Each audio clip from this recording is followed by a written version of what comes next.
بسم الله الرحمن الرحيم الحمد لله رب العالمين الحمد لله الذي خلق السماوات والأرض وجعل الظلمات والنور ثم الذين كفروا بربهم يعدلون نحمده تعالى ونستعينه ونستغفره ونعوذ بالله من شرور أنفسنا ومن سيئات أعمالنا من يهديه الله فلا مضل له ومن يضلل فلا هادي له أشهد أن لا إله إلا الله وحده لا شريك له وأشهد أن محمدا عبده ورسوله اللهم صل على محمد وعلى آل محمد كما صليت على إبراهيم وعلى آل إبراهيم إنك حميد مجيد اللهم بارك على محمد وعلى آل محمد كما باركت على إبراهيم وعلى آل إبراهيم إنك حميد مجيد ورضى اللهم عن الخلفاء الراشدين والصحابة أجمعين ومن تبعهم بإحسان إلى يوم الدين أما بعد والسلام عليكم ورحمة الله وبركاته. Mes sœurs, mes frères, les louanges, les remerciements, les éloges n'appartiennent qu'à Allah. Le premier qui n'a pas de début, le dernier qui n'a pas de fin. L'apparent, le dominant sur toute chose, le subtil, le bien informé. Nous le louons, nous revenons vers lui repentant, nous lui demandons protection contre les conséquences de nos péchés et lui séance les nombres. Et la tendance de l'âme est certainement l'âme ordonne le mal, hormis celle à qui Allah fait miséricorde. Celui qui Allah guide, nul ne saurait l'égarer. Celui qui est privé de sa guidée, nul ne saurait lui montrer le droit chemin. J'atteste donc qu'il est le seul digne d'adoration. J'atteste de la véracité de l'exemplarité de la prophétie de Mohammed ibn Abdillah, qu'Allah bénisse ce prophète, sa famille, ses compagnons, tous ceux qui les auront suivis dans le droit chemin, nous fassent l'honneur d'en faire partie. Bienvenue donc dans ce cercle de rappel, un des jardins, parmi les jardins du paradis, comme l'a qualifié le prophète sallallahu alayhi wa sallam, d'après le hadith rapporté par Anas ibn Malik, qu'Allah l'agrée, ainsi que tous les compagnons du prophète sallallahu alayhi wa sallam. Ce live fait partie donc c'est le deuxième épisode de ce que nous avons voulu appeler les leçons du Coran. Les leçons du Coran, c'est que l'on peut tirer donc du Coran comme leçon, bien sûr, il y a pléthore. Il y a pléthore, mais on va essayer, Inch'Allah, de résumer ce qu'Allah nous aura facilité à partir de ce qu'il nous a enseigné. Et c'est pendant le mois de Ramadan que le Coran a été révélé, comme il le dit dans le verset 185 de la sourate Al-Baqarah. Shahru Ramadan alladhi unzila fihi al-Qur'an. C'est pendant le mois de Ramadan que le Coran a été révélé. Hudan linnas wa bayinat min al-huda wal-furqan. Guidé ou guide pour les gens. Et critère de distinction entre le mal et le bien. Donc, voilà le Furqan. Cette distinction qu'Allah a mis dans le Coran. C'est pour cela qu'il faut comprendre que c'est l'un des meilleurs, des plus grands bienfaits d'Allah subhanahu wa ta'ala sur les univers, notamment sur ceux qu'il a guidés, qu'Allah nous compte parmi ceux-là, qu'Allah nous honore avec ce qualificatif de guider. En effet, l'homme a été créé pour l'adorer Allah subhanahu wa ta'ala comme on le sait. Allah dit dans le verset 56 de la sourate 51, Al-Dhariyat, وَمَا خَلَقْتُ الْجِنَّ وَالْإِنسَ إِلَّا لِيَعْبُدُونَ مَا أُرِيدُ مِنْهُم مِّن رِزْقٍ وَمَا أُرِيدُ أَن يُطْعِمُونَ إِنَّ اللَّهَ هُوَ الرَّزَّاقُ ذُو الْقُوَّةِ الْمَتِينُ. Je n'ai créé, dit Allah subhanahu wa ta'ala, les djinns et les hommes qu'afin qu'ils m'adorent. Je ne leur demande pas à manger, je ne leur demande pas de pourvoir à quoi que ce soit. C'est Allah qui pourvoit à tous les besoins, subhanahu wa ta'ala. Et donc ce Seigneur, subhanahu wa ta'ala, qui a créé l'homme faible, qui a créé l'homme ignorant, tout simplement. Ignorant, comme il affirme dans le verset 78 de la sourate An-Nahl, sourate 16, les abeilles, et quelle belle sourate, que les savants appellent parfois la sourate des bienfaits. Allah rappelle combien de tant de bienfaits qu'il a accordé à l'homme, et que si tu les comptes, wa in ta'udu ni'matallahi la tuhsuha, comme il est dit dans le verset 18 de cette même sourate. Si Allah nous demandait de compter ses bienfaits, on ne saurait jamais les dénombrer. Et il dit, subhanahu wa ta'ala, lui sachant tout, dans cette même sourate, donc verset 78, dans le verset 78 de la sourate 16, Allah dit, والله أخرجكم من بطون أمهاتكم لا تعلمون شيئا وجعل لكم السمع والأبصار والأفئدة لعلكم تشكرون. C'est Allah qui vous a fait sortir du ventre de vos mères alors que vous étiez ignorants, ne sachant rien. لا تعلمون شيئا. Mais vous ne saviez absolument rien. وَجَعَلَ لَكُمُ السَّمْعَ وَالْأَبْصَارَ وَالْأَفْئِدَةَ. Il vous a donné, lui, la vue et le cœur, afin que vous soyez remerciants. Afin que vous soyez remerciants. Donc l'homme sort ignorant en ne sachant rien. On ne sait que ce qu'Allah subhanahu wa ta'ala nous a enseigné. Et cette ignorance se manifeste de tout point de vue, en particulier dans l'engagement que l'homme a pris devant Allah subhanahu wa ta'ala, et Allah a tiré des reins d'Adam, c'est que vous savez, sa progéniture, nous avons tous témoigné qu'on adorait qu'Allah subhanahu wa ta'ala, verset 172 de la sourate 7. Mais avant, notre père Adam, alayhi salam, a accepté ce fardeau qui l'honore, qui est al-amana, qu'on traduit souvent par la responsabilité ou le dépôt de confiance. Dans la sourate 33, verset 72, Allah dit subhanahu wa ta'ala, Inna aradna al-amanata ala samawati wal ardu wal jibal. Nous avons proposé cette amana, cette responsabilité, ce dépôt de confiance, à la samawat, aux cieux, à la terre et aux montagnes. Ils ont tous été effrayés et ont décliné l'invitation.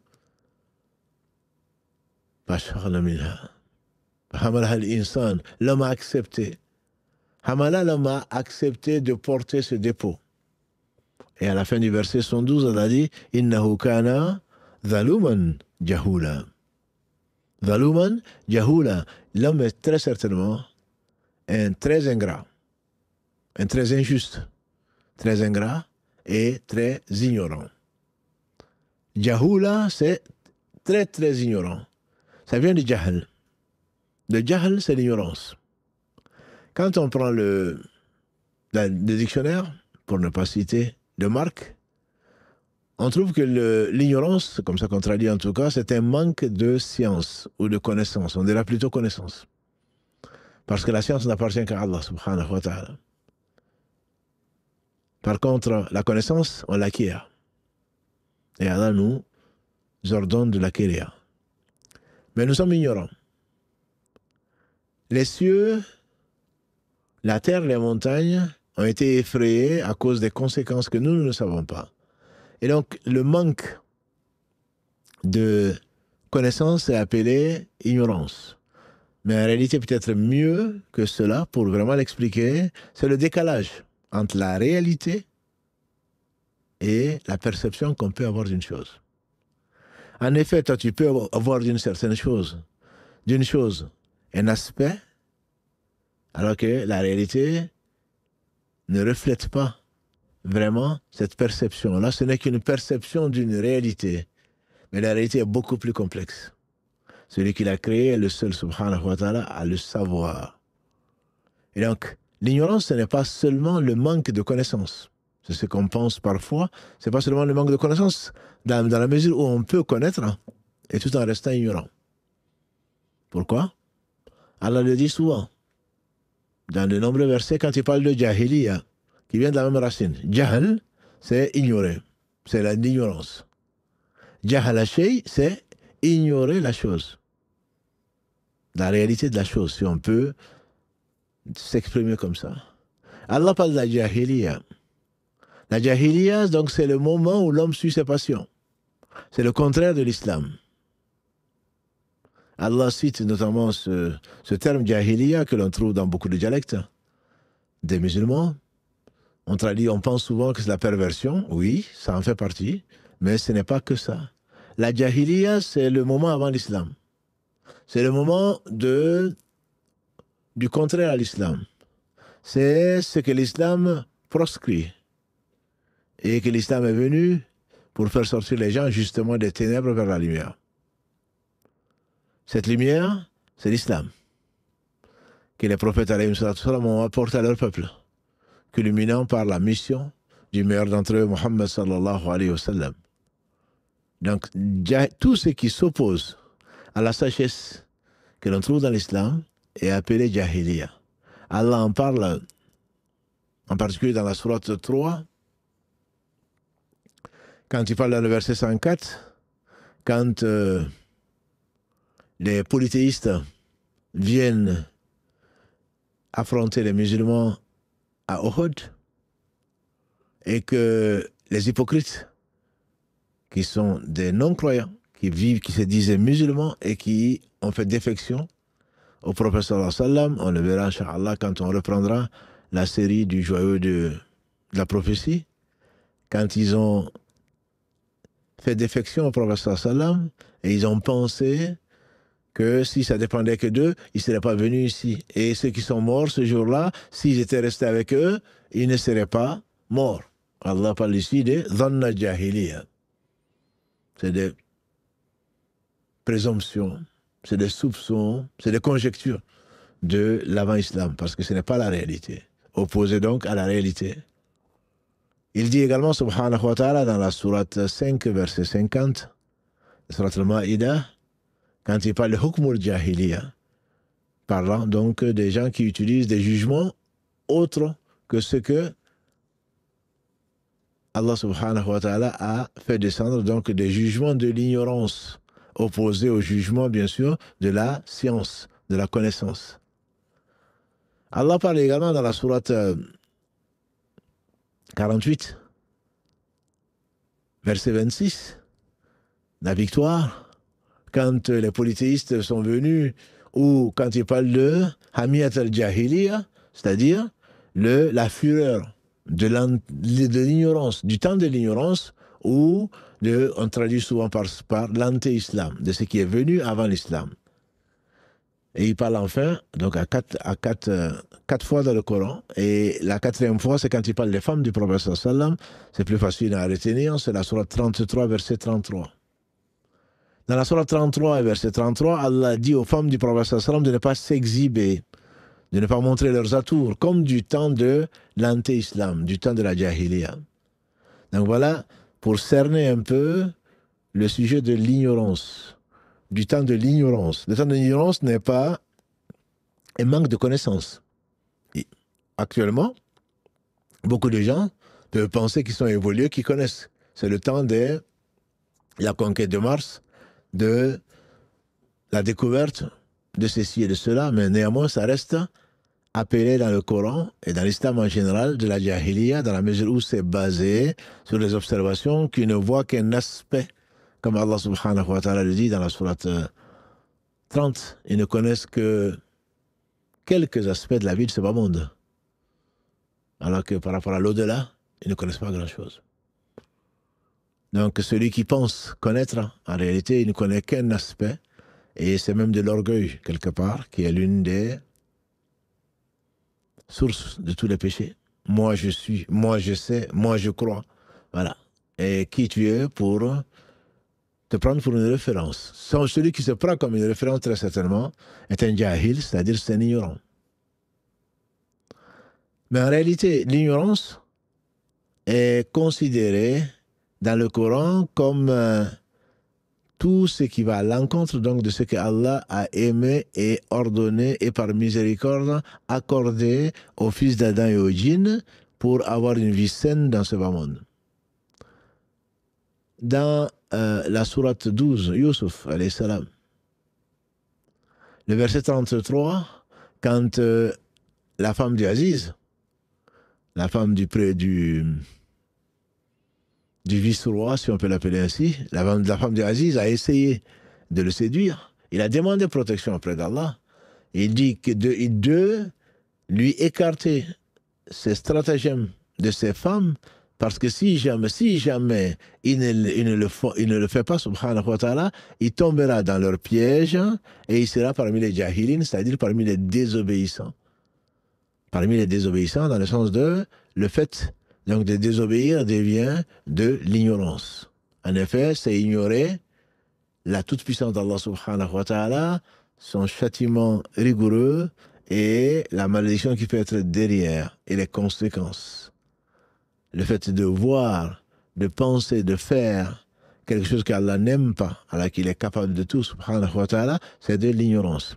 C'est pour cela que les savants considèrent, on dit que les compagnons du prophète sallallahu alayhi wa sallam considéraient que toute désobéissance volontaire ou involontaire correspond en fait à de l'ignorance. Ça vient de l'ignorance.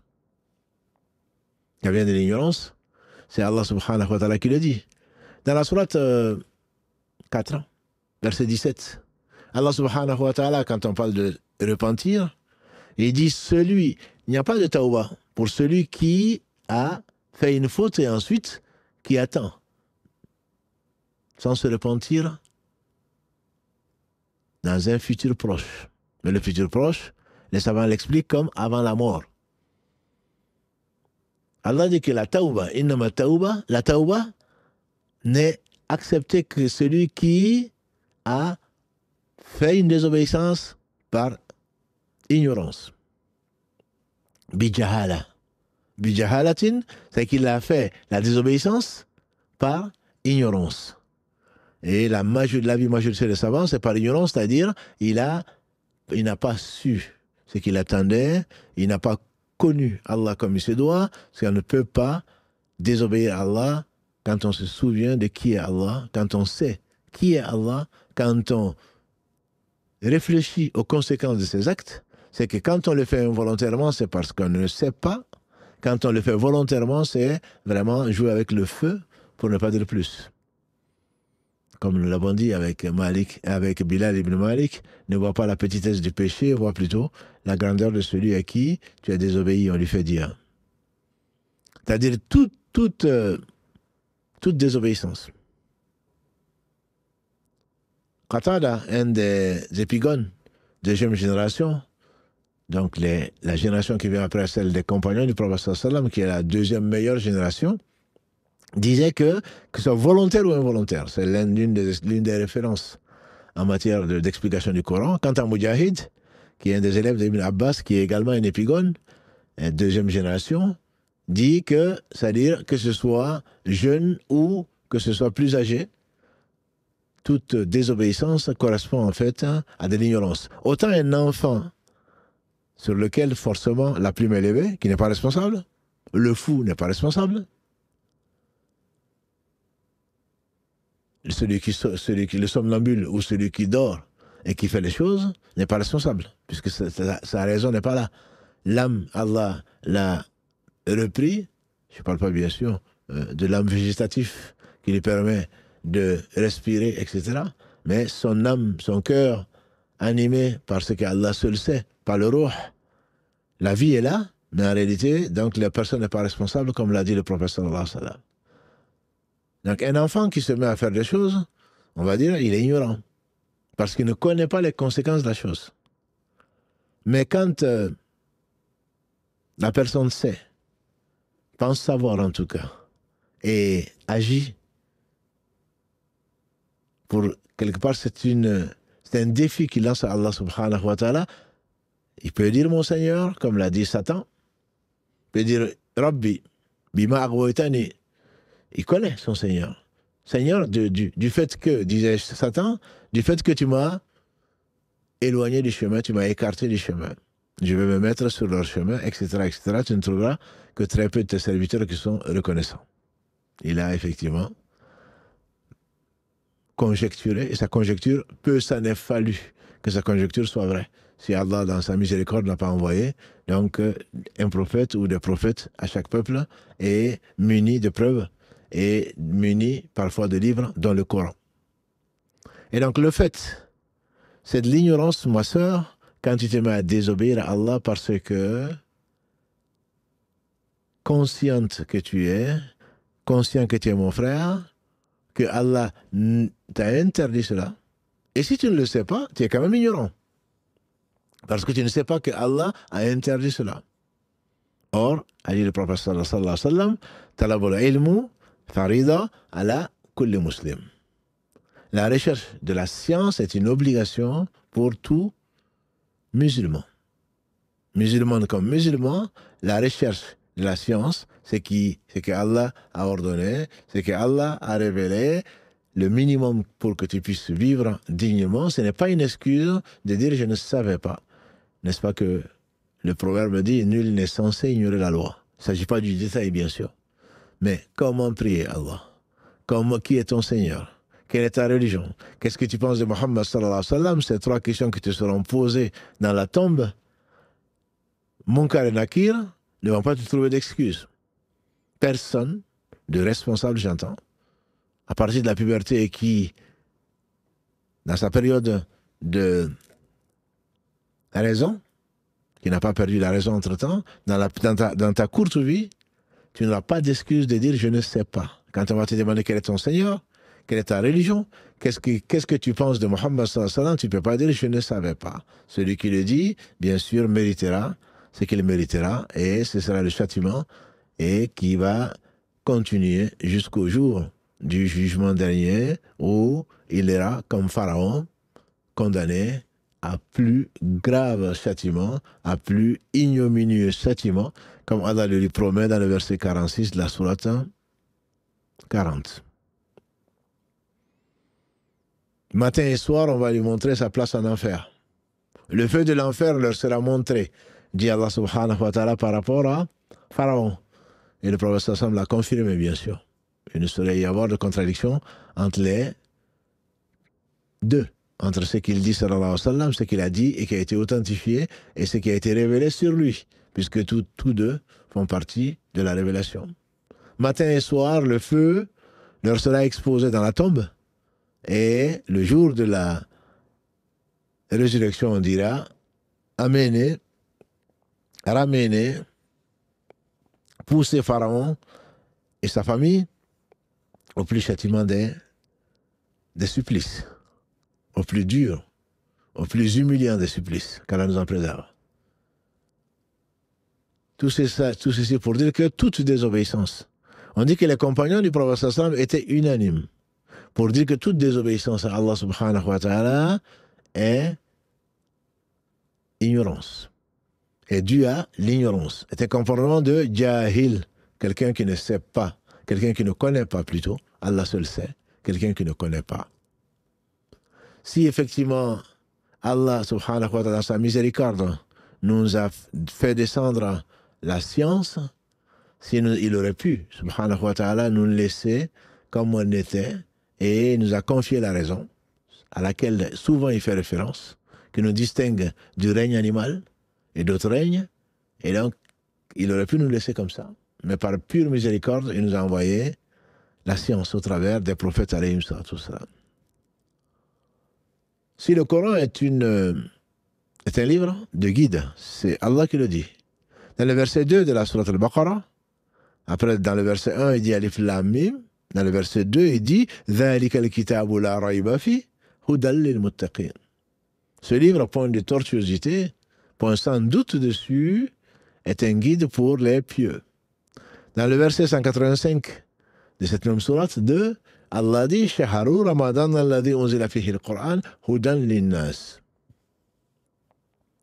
C'est pendant le mois de Ramadan que le Coran a été révélé comme guide pour les gens. On parle dans cette série du Coran et des leçons du Coran. Alors quelqu'un qui est ignorant, peut-il te montrer le chemin? Certainement pas, on le sait. On ne va pas demander, à moins de se moquer de lui, à un aveugle de te montrer le chemin. On va demander à un voyant de te montrer le chemin. Un aveugle que Allah a éprouvé et que s'il patiente, il ira au paradis, n'est pas chargé de te montrer le chemin, il ne le connaît pas, il ne le voit pas, il ne peut pas te guider. C'est pour cela que la guidée est d'Allah subhanahu wa ta'ala, et ensuite il la confie une partie aux gens qui ont la science. Ce sont les gens qu'il aime, c'est les gens qu'il a préférés. Je parle bien des gens qui ont de la science, je ne dis pas que ce sont des instruits. Des instruits, il y en a, dont Satan, qui connaît qui est son Seigneur, simplement qui par orgueil, donc par ignorance et par ingratitude, a désobéi à son Seigneur, le nôtre, subhanahu wa ta'ala. La guidée, disent les savants, est on peut la résumer à quatre façons de guider. L'imam Ibn Qayyim, qu'Allah lui fasse miséricorde, il parle de 10 catégories de guidée, mais on ne va pas rentrer dans cela. Et la guidée, c'est donc Allah subhanahu wa ta'ala a tout guidé, tout ce qu'il a créé. Alladhi khalaqa fa sawwa walladhi qaddara fa hada, dans la sourate 87. Sabbihisma rabbika al-a'la, célèbre la louange de ton Seigneur le très élevé, dans son être, dans ses noms et attributs, dans tous ses actes, qui oscillent d'une part entre sa bienveillance, sa miséricorde, sa bonté vis-à-vis de toutes les créatures, et c'est lui qui nous a créés, qui a tout créé sans besoin, et sa justice, elle, basée sur son omniscience, c'est le Al-Alim, celui qui sait tout, et sur sa sagesse. Et donc Allah subhanahu wa ta'ala, il a guidé toutes choses. Ne pense pas que les choses ne sont pas guidées. C'est pour cela qu'on dit qu'on est ignorant. Parce qu'on n'a pas la connaissance. Il y a des connaissances que ce que Allah subhanahu wa ta'ala nous a donné comme connaissance. Et au-dessus de chaque connaissant, on peut dire, alim. Au-dessus de chaque connaisseur, il y a plus savant. Allah le dit dans la sourate Yusuf 12, verset 76. Et bien sûr, le seul qui sait tout, c'est Allah subhanahu wa ta'ala. Les autres sont des instruits, et il peut y avoir parmi eux des gens qui ont un peu de science, dont les prophètes alayhim salatu salam, et des gens qui ont hérité des prophètes, puisque, comme l'a dit le prophète sallallahu alayhi wa sallam, les prophètes n'héritent, les savants sont les héritiers des prophètes. Les prophètes ne laissent ni dinar, ni dirham. Ce qu'ils laissent, c'est la science. Et celui qui en a pris un peu a eu une belle part. Et donc, Allah subhanahu wa ta'ala a rapproché ces gens qui sont les prophètes et les gens qui sont leurs héritiers. Et notamment, il dit en réalité que ne craignent Allah subhanahu wa ta'ala, verset 28 de la sourate 35. Innama yakhsha Allah min ibadihi al-ulama. En réalité, ne craignent vraiment Allah que les savants. Ils le craignent parce qu'ils l'aiment, parce qu'ils connaissent qui c'est. Ceux qui connaissent Allah subhanahu wa ta'ala lui obéissent. Ceux qui connaissent Allah subhanahu wa ta'ala accueillent les ordres d'Allah subhanahu wa ta'ala par l'islam, c'est-à-dire par la soumission. Et ils regardent ces ordres avec glorification et avec amour. Parce qu'ils savent que c'est lui, s'il décrète une chose, c'est parce que c'est la meilleure des choses qui puisse être faite. Autrement, il ne l'aurait pas fait. Puisqu'il sait tout faire, subhanahu wa ta'ala. Il peut tout faire. Et donc, s'il décide une chose, c'est pour le bien de ses créatures. C'est la raison pour laquelle il faut comprendre que les anges, quand Allah révèle ce qu'il révèle, ils tombent prosternés. Et comme l'a dit le prophète sallallahu alayhi wa sallam, quand un jour meilleur qu'aujourd'hui, il a entendu un gros bruit, il a dit c'est le ciel qui se plaint. Et il a raison de se plaindre. Dans le ciel le plus bas, il n'y a pas l'espace de 4 doigts qui séparent 2 anges dans la prosternation devant leur Seigneur subhanahu wa ta'ala. Quand Allah révèle ce qu'il révèle, les anges tombent prosternés parce qu'ils connaissent leur Seigneur. Mais néanmoins, quand Allah a voulu, le sage par excellence, quand il a voulu créer Adam et qu'il a annoncé ça aux anges, c'est le premier verset, hein? Verset 30 de la sourate Al-Baqarah. Quand ton Seigneur a dit aux anges, je vais mettre sur terre un lieutenant, khalifa. Les anges qui ne savaient pas ont dit, est-ce que tu vas mettre sur terre un homme qui va semer le désordre et qui va faire verser du sang? Et Allah leur dit, je sais ce que vous ne savez pas. Et ensuite, quand il a enseigné à Adam ce qu'il a enseigné, pour le faire sortir des ténèbres vers la lumière, pour lui enseigner les noms de toutes choses, il a appelé les anges pour leur dire de les citer ces noms. Les noms de ces choses-là. Et ils ont dit, bien sûr, la ilma lana illa ma allamtana. Nous n'avons de science que la science que tu nous as enseignée. Parce que c'est toi qui connais absolument tout. C'est toi qui sais tout. Et c'est à partir de ce moment-là que Allah a honoré Adam alayhi salam, notre père. Il l'a appelé, il lui a dit de citer le nom de ces choses qu'Allah lui a enseignées. Et comme vous le savez, il les a citées. Il a demandé ensuite aux anges de manifester leur soumission à Allah au travers de la prosternation devant Adam alayhi salam, d'où la supériorité des savants sur les ignorants.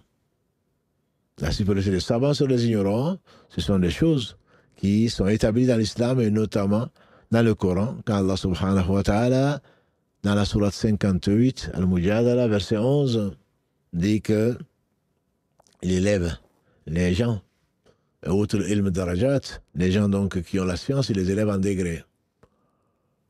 Et Allah subhanahu wa ta'ala nous dit que ceux qui savent et ceux qui ne savent pas ne sont pas pareils. Hal yastawi alladhina ya'lamuna wal ladhina la ya'lamun. Dans la surah 39, Az-Zumar, verset 9, Hal yastawi alladhina ya'lamuna wal ladhina la ya'lamun. Innama yatadhakkaru ulul albab. Est-ce qu'ils sont égaux, ceux qui savent et ceux qui ne savent pas? Et Allah subhanahu wa ta'ala enseigne à son prophète sallam dans la surah Taha, verset 114, Waqul Rabbi zidni ilma. Ô Seigneur, dis, Ya Muhammad, Seigneur, augmente-moi en science. Au-dessus d'eux, on a dit, de chaque sachant, il y a plus savant. Et Allah, bien entendu, est le seul qui sait. Donc cette ignorance, c'est elle qui, malgré les prétextes, malgré les bonnes intentions, on ne dit-on pas que l'enfer est pavé de bonnes intentions. L'intention ne suffit pas, la bonne intention ne suffit pas. Allah traite d'ignorants ces gens qui ont adoré autre que lui. Les polythéistes, qu'est-ce qu'ils disent? Ils avaient une bonne intention. Allah dit dans la surah 39, justement au début, verset 3, Ma na'buduhum illa liyuqarribuna ila Allahi zulfa. En réalité, on ne les adore pas, ces idoles. On ne les adore pas. On ne fait que si nous courbons, si nous donnons des choses, si nous donnons un pouvoir quelconque, c'est pour qu'il nous rapproche plus d'Allah. Voilà l'attitude de beaucoup de nos coreligionnaires contemporains qui disent qu'ils n'adorent pas les marabouts, qu'ils n'adorent pas les enseignants. Simplement, c'est pour qu'ils le rapprochent plus d'Allah. Et eux, ils sont plus proches d'Allah. Qu'est-ce que tu en sais? Tu sais que combien de gens aujourd'hui, quand on dit un tel instruit ou un tel est connu, c'est quelqu'un qui est un homme de science, qu'est-ce qu'ils ne font pas comme courbettes? Qu'est-ce qu'ils ne font pas pour demander aux gens de prier pour eux, pensant qu'eux, ils sont pécheurs, ce qui est vrai. Mais celui pour qui vous vous courbez est peut-être pire encore que vous. Peut-être qu'il a encore plus de péchés. Parce qu'il va peut-être prendre, il sera peut-être un leader qu'Allah nous préserve, des gens de l'enfer, qui vont lui reprocher de les avoir égarés. Quand Nuh alayhi salam est venu comme premier messager interdire à son peuple d'adorer autre qu'Allah subhanahu wa ta'ala, leur prétexte c'était quoi? C'était pour se rapprocher d'Allah. C'est comme ça qu'ils ont inventé le polythéisme, à savoir représenter d'abord par des images et ensuite par des statues les gens bien d'avant, sur lesquels aujourd'hui on met des mausolées, on construit des mausolées. Et comme ça, vous allez vous en souvenir. Et ensuite, quand il pleut, quand il ne pleut pas plutôt, quand vous avez un quelconque souci, invoquez-les pour que, auprès d'Allah subhanahu wa ta'ala, ils vous invoquent et ils sont plus proches d'Allah. Qu'est-ce que tu en sais? Qu'est-ce que tu en sais? Ils sont plus proches d'Allah. Et ceux que l'on calomnie en disant qu'ils sont plus proches d'Allah et qu'il faut passer par eux pour atteindre Allah, seront les premiers ennemis. Seront les premiers ennemis des gens qui les ont associés à Allah. Et ils sont complètement innocents. Je pense à Jésus alayhi salam. Je pense aux différentes personnes de qui on pense du bien. Bien entendu que jamais ils n'ont associé quoi que ce soit à Allah. Allah dit subhanahu wa ta'ala dans la sourate Az-Zumar encore, les groupes. وَلَقَدْ أُوحِيَ إِلَيْكَ يَا مُحَمَّدْ وَلَقَدْ أُوحِيَ إِلَيْكَ. Il t'a été révélé, ô Muhammad, وَلَقَدْ أُوحِيَ إِلَيْكَ وَإِلَى الَّذِينَ مِنْ قَبْلِكَ لَئِنْ أَشْرَكْتَ لَيَحْبَطَنَّ عَمَلُكَ وَلَتَكُونَنَّ مِنَ الْخَاسِرِينَ. Il t'a été révélé, ô Muhammad, ainsi qu'à ceux qui t'ont précédé, que si tu associes quoi que ce soit à Allah, tes œuvres seront nulles, annulées, et tu feras partie des perdants. Ça, c'est Muhammad sallallahu alayhi wa sallam. Que dire alors des autres? Celui qui prend un intermédiaire entre Allah subhanahu wa ta'ala et lui, pensant que cet intermédiaire pourrait lui apporter quoi que ce soit, très certainement associé à Allah, et ni prophète, ni ange rapproché ne pourrait être pour lui quoi que ce soit. Parce que les serviteurs d'Allah, entre Allah et sa créature, il n'y a que soumission, acceptation. Pourquoi? Parce qu'on sait qu'on est ignorant et qu'Allah sait. Deux versets me viennent souvent en tête. que je renvoie à toute personne que j'aime, pour qui j'aime en tout cas le bien, c'est Wallahu ya'lam wa antum la ta'lamun. 216, la sourate al-Baqarah. Allah reprend les mêmes termes dans le verset 232, juste quelques versets après, de la sourate al-Baqarah. Wallahu ya'lam wa antum la ta'lamun. Il a dit ceci également aux anges. Allah sait et vous, vous ne savez pas. Allah sait et vous, vous ne savez pas. Quand il a dit aux anges, inni a'lamu ma la ta'lamun. Je sais ce que vous ne savez pas. Pourquoi? Parce que Allah c'est Al-Alim. C'est lui qui sait tout. C'est la réalité, c'est lui qui l'a créé. Allah ya'lamu man khalaqa wa huwa al-latif al-khabir. Allah dit dans la sourate que vous lisez tous les soirs, je l'espère, dans la sourate 67 Al-Mulk, Allah ya'lamu man khalaqa. Est-ce qu'il va ignorer celui qui a créé? Allah ya'lamu man khalaqa wa huwa al-latif al-khabir, c'est lui le subtil, le bien informé. Sourate 67, verset 14. Allah ya'lamu man khalaqa. Bien sûr qu'Allah sait. C'est pour ça qu'on parle de la science, c'est Allah. La science, le détenteur de toute science, c'est Allah. Il n'y a pas une feuille qui tombe. Il n'y a pas une contraction. Il n'y a pas ce que tu ressens. Ce qui est encore plus subtil dans ton cœur. Et le subconscient. Et il n'y a pas, ni dans le ciel, ou ni dans les cieux, ni sur la terre. En toi-même et ailleurs, et tous les endroits lui appartiennent, subhanahu wa ta'ala, il n'y a absolument rien du présent comme du passé, du futur, de ce qui n'est pas arrivé également. Quand ça va arriver, et ce qui ne va pas arriver, et si ça serait arrivé, qu'est-ce que ce serait? Allah seul le sait. Al-Alim. Bien entendu, il y a beaucoup de leçons à tirer de cela, mais avant toute chose, de savoir que, comme le disait Mohammed Shankiti, qu'Allah lui fasse miséricorde, c'est le plus grand sermonneur. Quand tu veux faire quelque chose, cache-toi de toi-même. Tu ne peux pas te cacher d'Allah subhanahu wa ta'ala. Ferme les portes. Va au fin fond du désert. Sache qu'Allah, il te voit. Sache qu'Allah, il sait. Avant de t'avoir créé, il sait absolument tout. C'est pour cela qu'il est le seul juste, subhanahu wa ta'ala. Il sait la réalité des choses qu'il a créées. Tu ne peux rien faire sans qu'il le crée. Wallahu khalaqakum wa ma ta'malun, dit Ibrahim alayhi salatu salam dans la sourate 37, verset 96. C'est Allah qui vous a créé et ce que vous faites. Donc tu ne peux pas te cacher d'Allah. C'est le plus grand sermonneur et c'est certainement le meilleur censeur. C'est le meilleur censeur. Si tu veux faire une chose, un péché, alors fais-le là où Allah ne te voit pas. Si seulement tu es croyant. Si tu veux faire les choses, cache-toi et fais-le, parce qu'Allah le voit. Et très certainement, tu auras gardé la pureté de ton cœur. Revenons donc à cette leçon du Coran où Allah dit subhanahu wa ta'ala ذَلِكَ الْكِتَابُ لَا رَيْبَ فِيهِ هُدًى لِلْمُتَّقِينَ. Nous avons dit donc que les savants résument en 4 catégories de guidés. Et c'est peut-être pourquoi Ibn Qayyim disait qu'Allah a fait descendre en 114 livres, qu'il a résumé en 4. Il a tout résumé dans les 4. La Torah, l'Évangile, les psaumes et le Coran. Tous révélés pendant le mois de Ramadan, comme nous avons eu l'occasion de le dire mercredi dernier.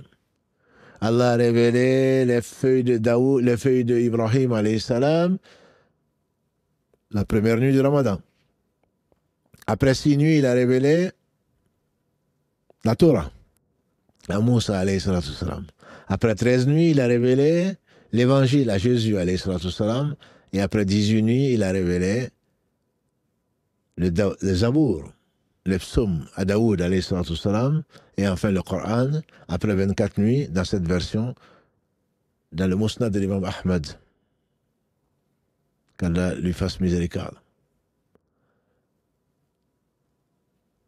Allah a tout résumé, dit Ibn Qayyim, tous les livres, c'est 3 en particulier dans le 4e qui est le Coran, qu'il a préservé, alors que tous les autres livres, Allah n'a pas voulu qu'il reste dans l'état dans lequel il a envoyé à Moïse, à Jésus, à Daoud. On en trouve certainement les traces, mais ce n'est pas l'original entre guillemets. Le Coran, s'est chargé de le préserver, comme vous le savez. Alors, ce Seigneur a tout mis dans le Coran, la Torah, l'Évangile, les psaumes, et tout ce qu'il a révélé aux différents prophètes. Et tout le Coran, dit Ibn Qayyim, il a résumé dans la Fatiha. Et dans la Fatiha, il a tout résumé dans le verset 4, Iyyaka na'budu wa iyyaka nasta'in. Mais la plus grande invocation, le plus grand besoin de l'homme, c'est la guider. Quand tu te confies à Allah, quand tu dis c'est toi que j'adore, c'est pourquoi tu as été créé, et quand tu dis que tu as besoin de lui, voilà l'adoration. Je ne peux t'adorer, oh Allah, que par ton aide. Parce que je n'ai ni poids, je n'ai ni force, ni quoi que ce soit, c'est toi qui as toute la force. La hawla wa la quwwata illa billah. Al-awqala, comme disent les Arabes, la hawla wa la quwwata illa billah. Il n'y a des forces de puissance que par Allah subhanahu wa ta'ala. Donc je me soumets à Allah, je m'humilie devant Allah en disant que je veux t'adorer parce que tu as voulu faire de moi un adorateur, mais je ne saurais le faire que par toi. Et ensuite tu demandes quoi? Ni du pain, encore moins du vin, ni quoi que ce soit, même pas une femme pieuse. 17 fois par jour, au moins tu reviens vers Allah, sachant que c'est la guidée qui est la plus importante. Ihdina sirata al-mustaqim, guide-nous dans le droit chemin. Si tu le savais très certainement, tu t'arrêterais sur ce verset-là. Ihdina sirata al-mustaqim. Guide-nous donc dans le droit chemin. C'est pour cela que Allah a révélé le Coran. C'est ce qu'il te dit. Dans le verset 185 de la sourate Al-Baqarah. Hudan linnas wa bayyinat min al-huda wal furqan. Moi, je ne sais pas. C'est Allah seul qui sait. Et c'est Allah qui a tout enseigné à l'homme. C'est le premier verset, ma soeur. C'est le premier verset, mon frère. Que Allah a fait descendre sur Muhammad sallallahu alayhi wa sallam à la grotte de Hira. Iqra, bismi rabbika alladhi khalaq. خلق الإنسان من علق اقرأ وربك الأكرم الذي علم بالقلم علم الإنسان ما لم يعلم. Lis au nom de ton Seigneur qui a créé l'homme à partir d'une adhérence. Lis parce que ton Seigneur est le plus généreux. Celui qui a enseigné au moyen de la plume, a enseigné à l'homme ce qu'il ne sait pas, puisque c'est un ignorant l'homme. L'homme ne sait pas. C'est Allah qui lui a enseigné. Et il se donne l'ordre d'apprendre, même à quelqu'un qui ne savait ni lire ni écrire, et qui n'avait rien reçu avant cela. Comme Allah le dit dans la sourate 42, verset 53, tu ne savais avant, tu n'écrivais pas, ni de la droite, ni même tu n'avais rien reçu. Donc Allah t'a guidé. Allah t'a guidé, tu étais égaré, il t'a guidé. Ceux qui ont compris cela, que la guidée est la chose la plus importante, ont compris que ce livre est béni parce que justement Allah a voulu faire de ce livre une guidée. Il a guidé les gens. Il y a une guidée qu'on appelle la guidée qui concerne toute créature, si on peut l'appeler ainsi.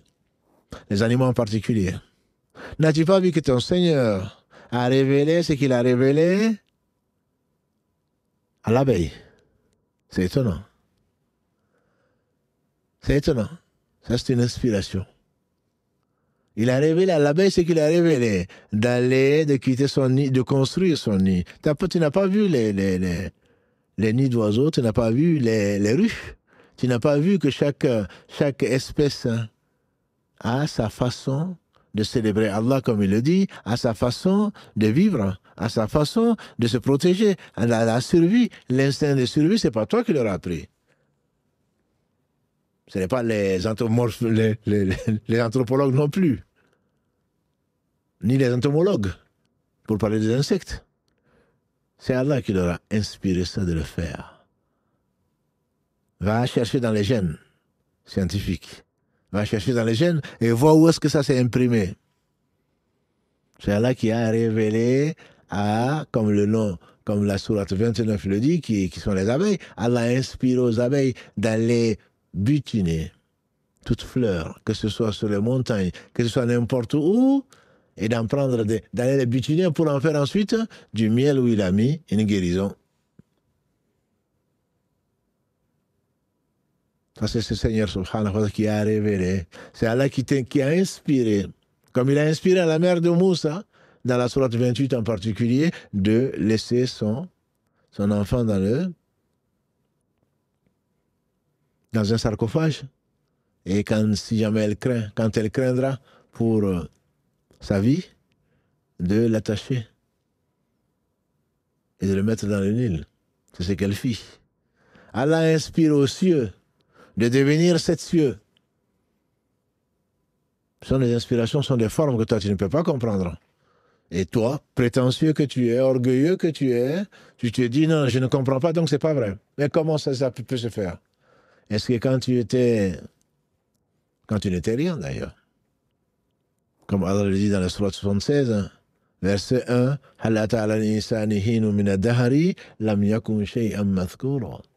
un temps n'est-il pas venu où l'homme n'était même pas une chose mentionnée. Tu n'étais même pas mentionné, ma soeur, avant de devenir ma soeur. Allah a voulu, au travers de l'ovulation, de la fécondation d'un ovule, faire quelqu'un qui se met aujourd'hui en train de dire « je crois, je pense, non, je ne comprends pas, c'est bizarre ». Oui. Parce que Allah t'a donné. Et tout bienfait vient d'Allah. Wa ma bikum min ni'matin fa min Allah. Apprécie-le. Sourate 16, verset 53. Wa ma bikum min ni'matin fa min Allah. Tout ce qui vous vient comme bienfait, ça vient d'Allah. Au lieu de remercier Allah, au lieu d'utiliser ce bienfait, au lieu de reconnaître sa toute-puissance, tu es là en train de philosopher. Et c'est pas normal ça, je ne comprends pas. Oui, tu ne comprends pas, mais un jour tu comprendras que tu n'es rien. Tu comprendras que Allah est tout-puissant et que tu es faible. Il suffit qu'il t'éprouve par ce que tu n'aimes pas. Un peu de maladie, un peu de soucis, un peu de tristesse, pour que tu reviennes vers lui, subhanahu wa ta'ala, pour ton bien. Quand un mal frôle le fils d'Adam, le voilà sincèrement repentant, revenant vers Allah, subhanahu wa ta'ala. Surat 39 encore, verset 8. Un mal te frôle le fils d'Adam, le voilà, très sincère. Et après, il oublie. Ce qu'il ne comprend pas, il le comprendra un jour. Le jour où les choses seront claires.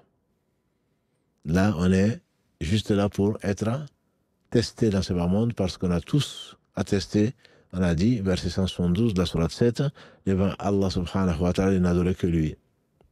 Donc cette guidée ne peut être faite pas par un aveugle, pas par un ignorant. Suis un ignorant, c'est pour cela que beaucoup d'entre nous sont égarés. Pourquoi? On a trouvé nos pères sur cette voie et nous aussi, nous la suivons. Et si, comme dit Allah, si vos pères ne savaient pas, les gens font ceci, et si les gens sont ignorants, la plupart des gens sont ignorants. Je ne parle même pas d'ignorance dans le sens de fauteur de troubles. Je ne parle même pas d'ignorance dans le sens de... Ils sont ignorants, ils ne savent pas. Ils ont vu leur père en train de faire, comme on a dit, depuis le polythéisme du peuple de Noé, voulant s'approcher d'Allah. Inventant des choses que Allah subhanahu wa ta'ala n'a pas révélées. Et donc, ce n'est pas parce que tu mimes, ce n'est pas parce que tu imites des gens. Quand tu imites des gens, sache au moins que ce sont des gens qui sont guidés. D'où l'importance de cette guidée. Je dis donc Allah a tout guidé. Ça, c'est la première catégorie de guidés. C'est celle qui fait que quand un agneau naît d'une brebis, tu le verras plutôt en train de téter. Et tu le verras, Allah va l'écarter de... Une fois qu'il a tété, qu'il commence à brouter, Allah va l'écarter des plantes toxiques. C'est toi qui l'as fait ça? C'est la nature ça, oui, bien sûr. Qui l'a dirigé vers là? Qui a dirigé de toutes ces brebis, qui a dirigé l'agneau vers sa mère? Tu as déjà vu un agneau se tromper de mère? Non. C'est olfactif. Ce sont ces neurones, certes, mais qui les a créés? Qui a amené cette différenciation entre les différentes personnes, les différentes choses. C'est Allah qui l'a permis de se différencier. Même cette compassion qu'il leur a donnée, comme l'a dit le prophète sallam, la miséricorde d'Allah, quand il a créé celui qui a tout créé sans besoin, il a divisé en 100 parties, il n'a fait descendre qu'une seule partie depuis qu'il a créé, et jusqu'à la fin des temps. Et de cette partie procède le fait qu'une jument, quand elle met bas, elle lève le pied pour ne pas écraser son poulain. Ça, c'est la guidée générale. Allah guide la jument vers quoi? Vers le fait de ne pas écraser et tuer son poulet. C'est qu'elle portait en elle. Comme pour les autres, d'ailleurs. Ça, c'est la guidée générale. Et si on connaît Allah, certainement on l'aime. Et si je ne te parle pas du corps humain, je ne te parle pas de l'odorat, je ne te parle pas de l'appareil digestif, je ne te parle pas de l'appareil circulatoire, je ne te parle pas de tout cela. Allah a tout créé dans la perfection, comme il le faut. Quand il le faut, et ce qu'il faut, il sortira de là tout ce qui est inutile ou qui est toxique. Et le reste te permet de vivre. Je ne parle pas de l'appareil respiratoire. Comme je disais encore hier, ce qui m'étonne, c'est la miséricorde de mon Seigneur. Simplement, imaginons qu'il nous demande de choisir entre boire et parler, boire et respirer, qui te permet en même temps de dormir et de te reposer la nuit et de faire travailler le jour, qui te permet en même temps de regarder et de parler en même temps. Imaginons qu'Allah te donne le choix entre parler, boire, respirer, manger, de choisir. Qu'est-ce que tu ferais? Aucun choix ne serait viable parce que tu vas mourir sans l'un comme dans l'autre. Gloire à Allah subhanahu wa ta'ala, Seigneur du monde. Donc ça, c'est la première catégorie de guider. Dans la petite brochure, comment un scientifique dit pourquoi il croit en Allah, il parle de ce dont il parle entre le soleil, s'il était à quelques kilomètres de la Terre plus proche, il n'y aura pas de vie sur la Terre parce qu'il ferait trop chaud. Sa chaleur a tout brûlé. S'il était un peu plus loin que ça, il n'y aura pas de vie sur Terre parce que la Terre allait geler. La Lune, s'il était un peu plus proche de la Terre, il y aurait des marées qui allaient envahir la Terre, etc., etc. Que le saumon, il parle d'un saumon, une catégorie de saumon qui est en Australie, qui va descendre l'océan, qui va venir pondre, qui va quitter l'océan Pacifique, qui va venir pondre dans l'océan Atlantique et va mourir là. Des saumons. C'est Dieu qui a voulu qu'ils vont mourir là. Ils vont transporter des œufs qui vont venir pondre dans l'océan Atlantique alors ils viennent de l'océan Pacifique. Ils vont mourir dans l'océan Atlantique. Les petits saumons qui ont été pondus, les œufs qui ont été pondus, qui ont donné les petits saumons, vont remonter le cours pour aller jusqu'à l'océan Pacifique où leur mère ou leurs parents sont partis. Et qui leur a dicté ceci? Tout ceci fait partie de la guidée d'Allah subhanahu wa ta'ala. Bref, la deuxième catégorie de guidée, c'est Allah qui guide tout un chacun. Par le Coran, c'est comme cela que les savants expliquent Hudan linnas, à tout le monde. Croyant, non-croyant, orgueilleux, vantard, avare, généreux. Allah met dans le Coran tout ce dont on a besoin pour passer de ce bas monde sans se perdre. Et on ne saurait jamais remercier Allah comme il se doit. Comme il a mis avant dans la Torah pour les fils d'Israël, puisque tous les prophètes ont été envoyés à leur peuple, comme il a complété la Torah par l'évangile pour les fils d'Israël. Et certainement pour d'autres peuples, il a envoyé également d'autres choses pour nous montrer à tout un chacun. Personne ne viendra demain en disant « je ne savais pas ». Personne ne viendra à demain en disant je ne savais pas. On a dit, talab al-ilm farida ala kulli muslim, la recherche de la science est une obligation pour chaque musulman, pour chaque homme. Cette guidée, ça c'est bien, ça ce n'est pas bien, faites ça, ne faites pas ça, c'est ça la guidée globale, la guidée générale comme on dit, al-hidayah, al-irshad, voilà le bien. Irshad, c'est le fait de guider, la guidée de démonstration. Quant à la réussite, Allah l'a donnée à certains, qu'on appelle donc la troisième catégorie de guidée, qui est la guidée de tawfiq. Tu ne pourrais le faire que grâce à Allah subhanahu wa ta'ala. C'est un cadeau divin. Et on remercie Allah subhanahu wa ta'ala. À la guidée de Irshad, à la guidée de montrer, la guidée de démonstration, la guidée de montrer aux gens ce qu'il faut, ce qu'il est bien, Allah a associé les hommes. Donc, les prophètes, ils sont venus pour ça. Ils sont venus pour montrer le chemin. Et ensuite, leurs héritiers. Et ensuite, chacun d'entre nous. Pour montrer à nos enfants, à nos voisins, aux gens qu'on rencontre, ce que Allah aime et agrée. On participe ainsi à la guidée des gens. Mais Allah dit à son prophète, tu ne guides pas, ya Muhammad, qui tu aimes, mais tu guides, mais c'est Allah qui guide qui il veut.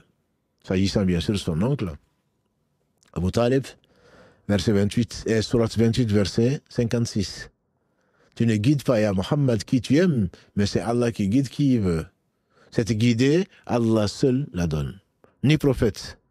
Autrement, il aurait certainement guidé son oncle. Ibrahim aurait peut-être guidé son père. Mais là, c'est l'unicité dont on parlera chez Allah plus tard. Allah seul guide, donne la réussite dans la guidée. Quant au fait de montrer le chemin, Allah a associé, subhanahu wa ta'ala, lui qui se passe d'associer, a associé les prophètes, les savants, toute personne qui veut guider quelqu'un d'autre. Et il a dit à Ali, le prophète a dit à Ali, marche doucement sur la forteresse de Khaybar. Si par toi Allah guide quelqu'un, c'est mieux pour toi que les chameaux roux. On dit les choses les plus précieuses des Bédouins. Ils aimaient beaucoup les chameaux roux. C'est la meilleure des richesses de nomades. Et donc, la guider, Allah y associe qui il veut. Si par toi Allah guide quelqu'un, tu auras gagné beaucoup.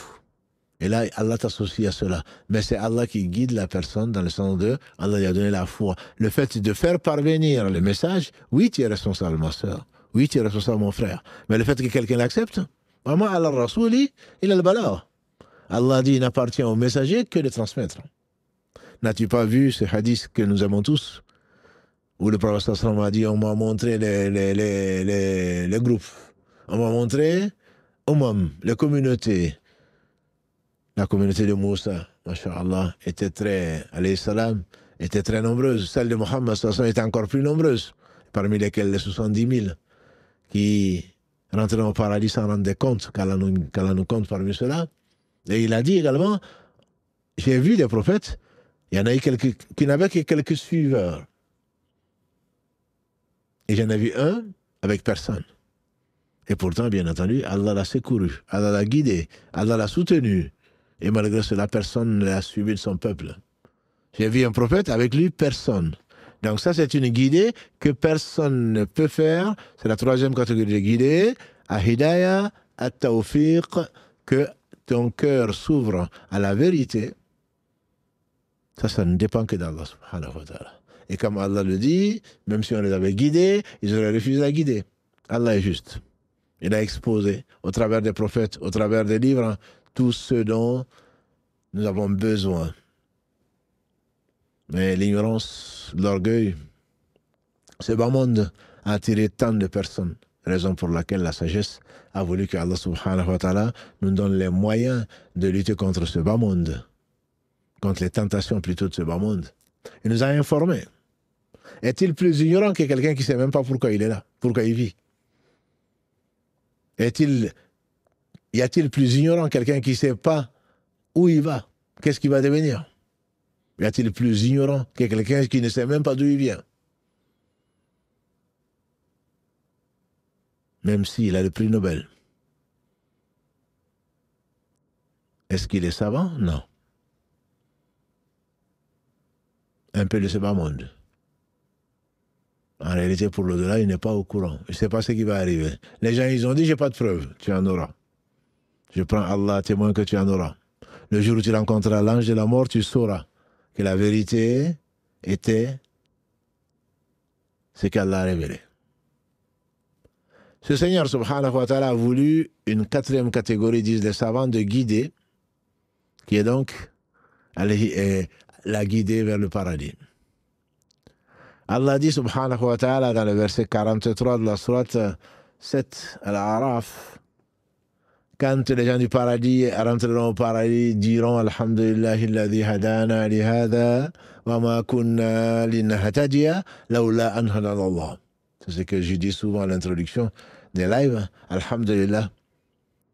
Louange, toutes les louanges, tous les éloges, tous les remerciements appartiennent à Allah qui nous a guidés vers ça, vers le paradis.